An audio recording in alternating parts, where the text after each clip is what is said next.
Hey guys, Kalan Anglos back here, and today I want to talk about should you exercise if you're sick, and physiologically how can we increase our immunity or how we can hurt it if we over-exercise.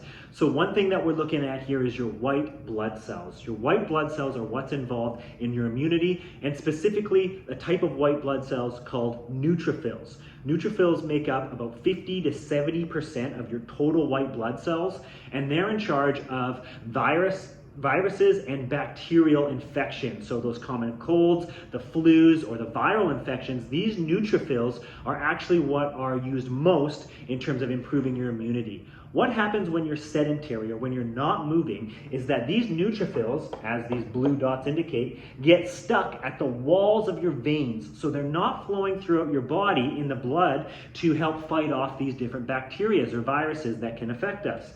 So what happens when you exercise? In low to moderate intensity exercise, so we're talking like 50 to maybe 65% of your VO2 max, blood flow will increase in these veins, and it'll actually pick up these neutrophils that are stuck on the walls of these veins, and it'll send it into the blood flow. So you're going to actually increase your neutrophils, your white blood cells, just by increasing your blood flow. That's going to help send them away to fight off those viruses and bacteria to help with your immunity. So low to moderate intense exercise can increase your immunity. And we saw that in a couple experiments we did today. We actually measured our white blood cells in the lab pre-exercise and then post-exercise. What we found in our two different ones is pre-exercise, we had about 11,000 and 9,000 for subject A and B. Post-exercise, we had subject A went from 11,000 to 15,000 white blood cells, whereas subject B went from 9,000 to 13,000. So we were able to increase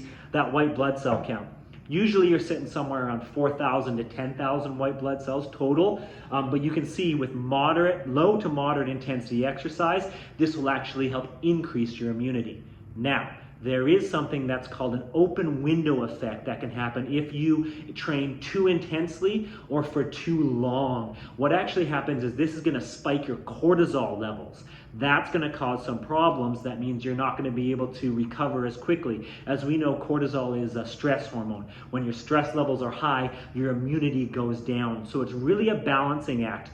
When you're sick, especially if you have a cold, if it's more of like what we like to say is throat up, so your throat sore, you got a runny nose, low to moderate intensity exercise will increase your immunity, but high intensity exercise like weight training or sprinting or going out for a long run, that'll actually decrease your neutrophils, your immunity, and it can actually help, it'll actually hurt you more in the long run. So should you exercise if you're sick? Yes, at low to moderate intensities.